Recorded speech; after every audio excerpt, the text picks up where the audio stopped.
Welcome home to Eden, darling. So let's talk about that perfect love that you are, trying to manifest. And I'm going to give you a story that's really terrible. All right. This is when it went very wrong for me because I did it the standard, the prayer for love, the standard way you're not supposed to do it. And that is when you really try to control like exactly what you get, because all the new age things will be like, okay, make your list and exactly how they look and what their job is and everything, So I was like, all right, I'm going to do it that way. And I put on my list, all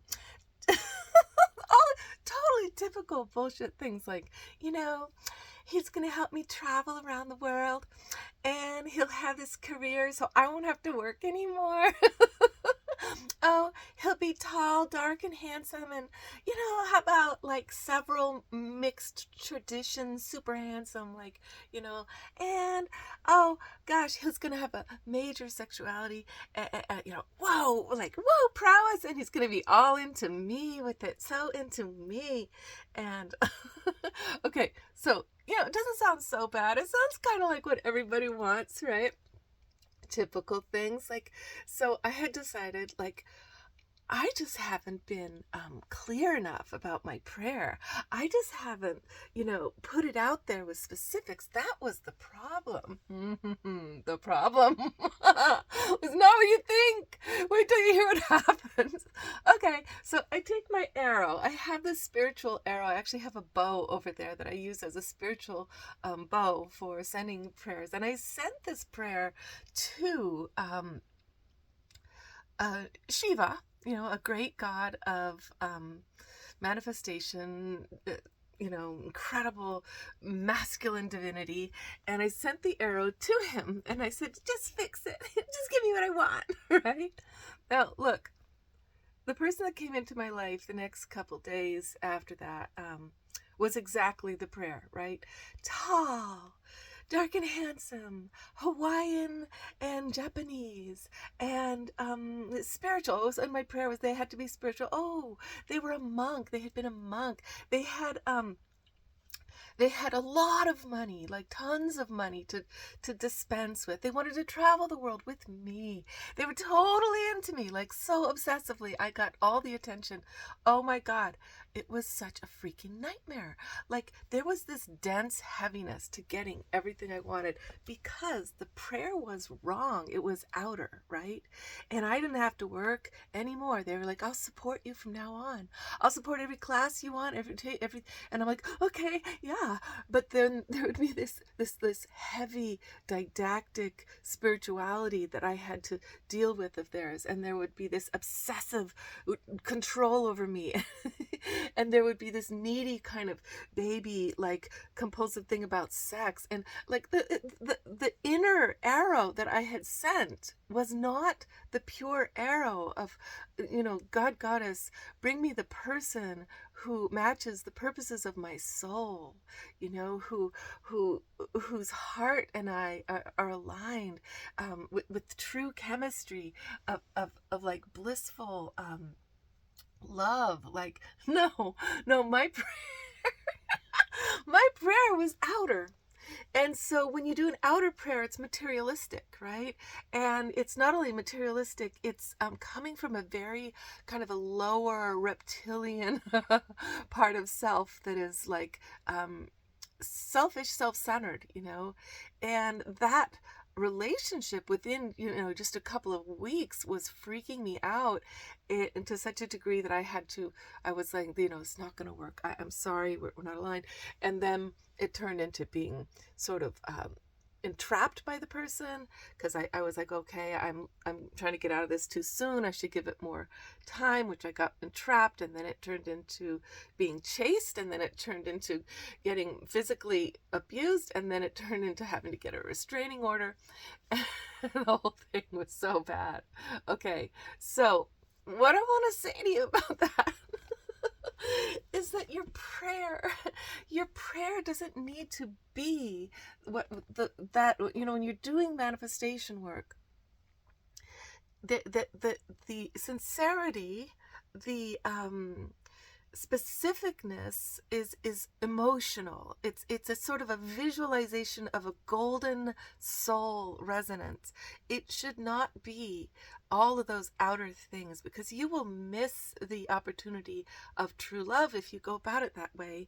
And then you'll be like, oh God, love sucks. Like, when I do get what I want, like, how do I even know what I want? But the thing is, spirit does need what you want, and when does know what you want, and when you're brought your actual partner who matches the purposes of your soul, then what happens is there's this sacred opening into a way of living and loving, where you are brought an exponential energy, where the purposes of your soul, not all the things you ever wanted to do, but those purposes are made possible, easier at the next octave of you. Whoa, right? So if that's something you can get your head around, usually when the person comes to you though, and you're feeling this resonance, and you can't believe how similar you are, and how many sacred alignments you have, there'll be lots of things that don't match, like where they live is a trek. Maybe the amount of money available to do things is not like what you'd hope for. The sexual connection is different than you thought. The things that that their family obligations, or the friends they have, or there's these challenges that are weren't in your perfect picture. And it's tempting. A new friend of mine recently was saying, the guy who I thought I was going to be with for the rest of my life just dumped me. But anyway, he was like saying, Eve, what if these puzzle pieces we have don't fit? And his idea was that there's these puzzle pieces that are exactly what a person needs, and the other, and I think a lot of men actually make this mistake where they look at women in terms of their perfect puzzle piece, like they built a house, so they want the woman to be able to live in the house with them, and she actually has to take care of her mother or something, and she, that's not, timing isn't right, and they'll dump the whole woman, everything they felt and everything they loved about her, because the puzzle piece doesn't fit the way it should. Or like, can you just lop off that part of yourself to fit my puzzle piece? Can you just add on something you don't have? And then you'll fit my but the thing is, so if you are made, though, of the same material, if you're made of the same material, spiritually, the similar same values, interests, the same or aligned soul missions, if you have a sort of a spirituality that resonates, if you have similar sexual love and passion, if you have a sense of humor that matches, and you realize, oh, we are made of the same material. So a puzzle that, say, one puzzle is plastic toy crap and the other one is handmade wood, even if the puzzle's pieces fit perfectly, they're not going to fit. It's not going to be a good puzzle match. It's going to be discordant. But look at this. I figured out something today that's quite fascinating. So if, though, you're made of the same substance, such as this coral, look how these puzzle pieces fit. And the thing is, when you're made of the same substance, I should say, your pieces can fit in many, many different organic ways. That's just only one way, you just keep changing them around, and no matter how you change them, they still fit. Look at this. Can you believe this? This is such a cool thing to show you. Look at everything just keeps fitting no matter what you do. Isn't that incredible? Can you believe that? That is so freaking cool.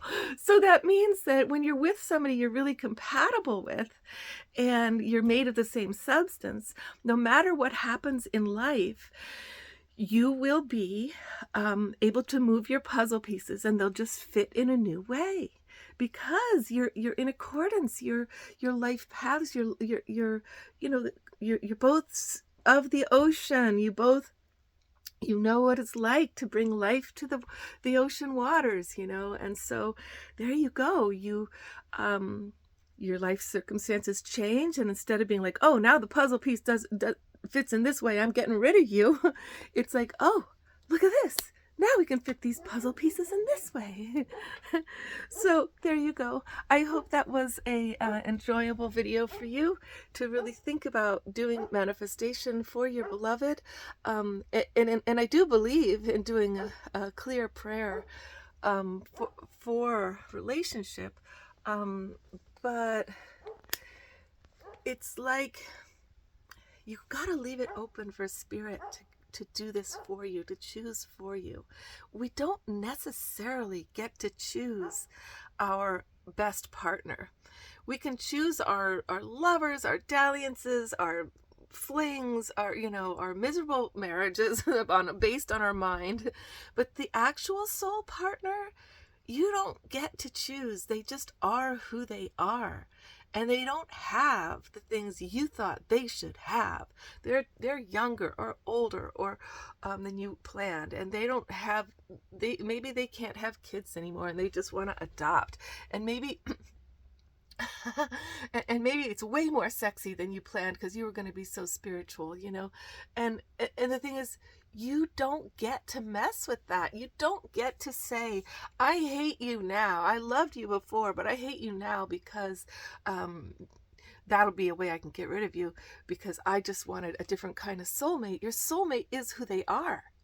They are who they are. You meet them and you feel this huge connection, and it carries you. Like, it's like an exponential energy comes into your life and makes all these things possible that weren't possible before. Not because they're going to do them for you necessarily, or even with you, although they might, but because you've joined with the larger energy of your soul's bliss, and your soul partnership does bring a whole nother level of octave to your life and energy to your abilities. It just does, because that is the property of the soul connection when it comes. And it will be odd, strange, unpredictable, not what you had planned. And on the outer level, sometimes it works great. Sometimes there's all kinds of weird little funky things about it.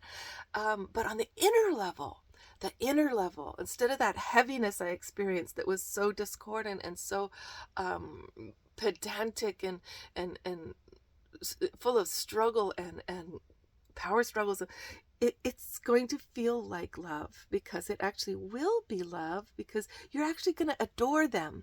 And they're actually going to adore you, who you are. They're going to get you. You're going to get them.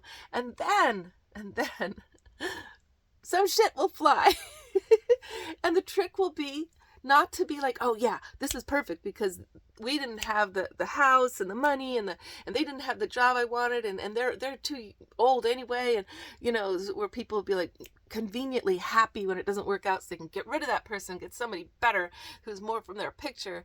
But the thing is, once you throw out your soul companion, like somebody with that much spiritual and resonance, who's made of the same material as you, whose puzzle pieces can move around in any which way they move, they fit, then what you do is you end up closing such a big door, and that your life has to take a different trajectory. And especially since Spirit has it lined up for us. Spirit has it lined up who it is, when they come into our life, when we're ready.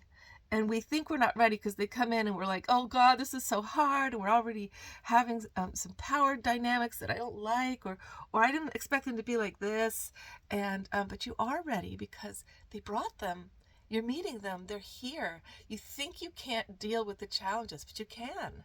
You can, because They came and they're here, and you knew the energy is gigantic. That means you're ready, or else they wouldn't have brought them to you now. They wouldn't have brought them to you. Okay, love. Well, I hope this helps you to like take a different angle on resonating and receiving and allowing your beloved in your prayer space. Let it be very, very energetic. Like, make your prayer in such a way that you can feel your heart resonance, your mind resonance, your soul path alignments, your without outer specifics. Okay, make your prayer so you can feel your sexuality ignited. Make your prayer so you can feel your heart joy in their presence. Make your prayer so that there's laughter. Make your prayer so that there's forgiveness and compassion and maturity, intellectual and emotional maturity. Make your prayer that is not with anybody's picture on it, okay? And then allow when this, what will happen when your soulmate comes is your mind might not even get it that they've come, but there will be an energetic feeling of, oh, the vibrational quality, the sound quality, and the molecules and the light vibrations in the air around you. They're going to lift. They're going to lift, and they're going to carry you up another level. And then you're going to be like, that's my soulmate. That's freaking funny. Like, I have a girlfriend, she just totally fell for a guy in his 70s, and she's a young woman in her 40s, and there's nobody else in her life that she wants to be around or is as attracted to as this man.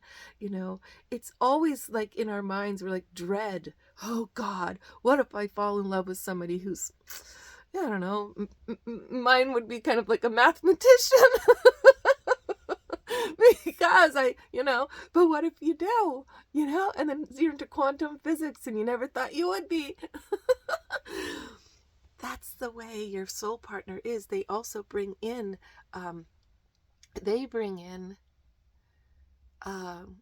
polarities, things you don't have, and balance you, and as well as matching you.